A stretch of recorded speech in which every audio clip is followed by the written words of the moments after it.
Months dragged on. Autumn faded, and a harsh, unyielding winter settled over the city. Gray skies pressed down, bringing endless freezing rain. Inside the palace, the country girl was completely isolated. She endured the cold behind locked doors, constantly monitored by the watchful eyes of the court women, the daughters of Jerusalem. Her shepherd was entirely out of reach. The silence was absolute. Through the long, bleak months, she received zero communication. No secret messages slipped under the doors, no scent of the wild hills carrying over the massive stone walls. Nothing to prove the man she loved was even still out there. She was effectively frozen in place, pinned down by the immense physical and emotional weight of King Solomon's royal court. The confinement was total. And then, the thaw. Suddenly, the landscape burst into a vibrant, sun-drenched spring. She hears him before she even sees him. From far off in the hills, a voice rings out, and she knows it instantly. It's him, and he isn't walking. He is racing across the mountains, bounding toward her like a gazelle. He reaches the palace, but his momentum hits a wall.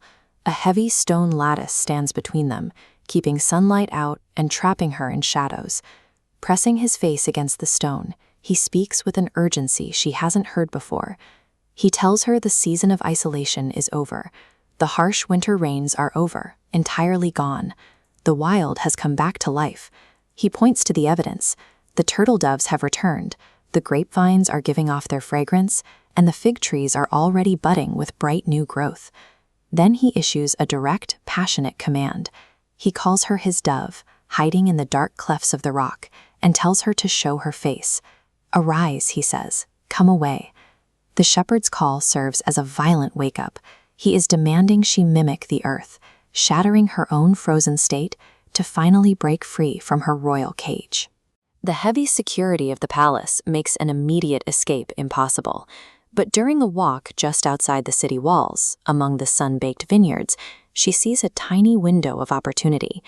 To shake her watchful entourage, she issues an unexpected order: go catch the little foxes that are ruining the tender grapevines.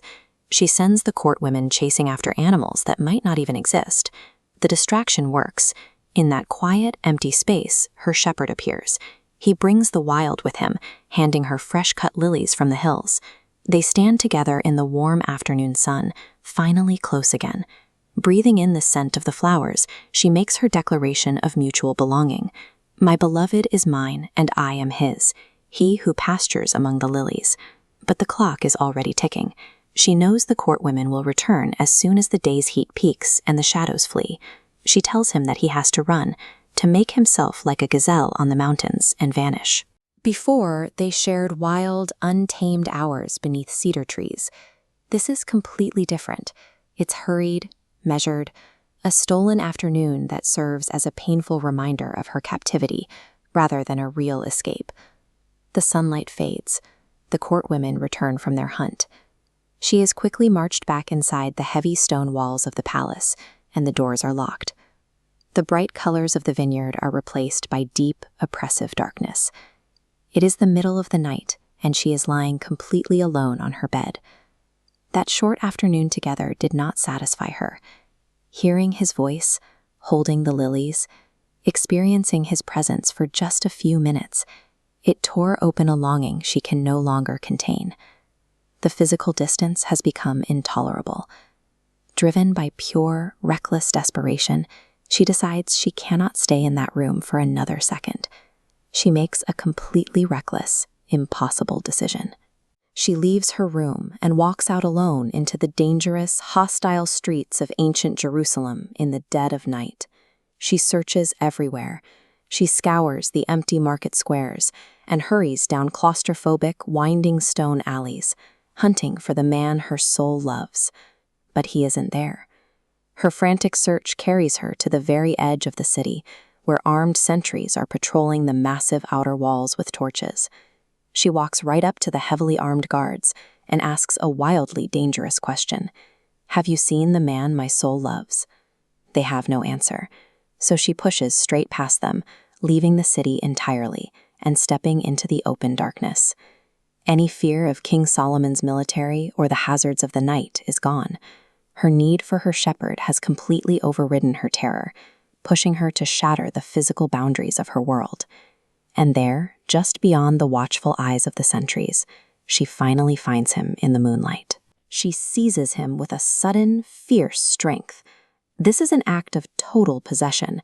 She grips him tightly, vowing to bring him permanently into her mother's house and a life of their own. But the escape ends almost as soon as it begins. The daughters of Jerusalem close in from behind. She cries out her desperate oath, begging them by the wild gazelles to let her love run its course. Just like before, they don't listen. She is taken back. This massive breach of security triggers an immediate royal response. To ensure she never runs away again, King Solomon commissions a spectacular bridal canopy of silver, gold, and purple wool. He intends to permanently bind her to the court. Her failed escape sets the stage for the ultimate confrontation. The shepherd will come for her one last time, delivering his most passionate words yet, right in the looming shadow of King Solomon's crown.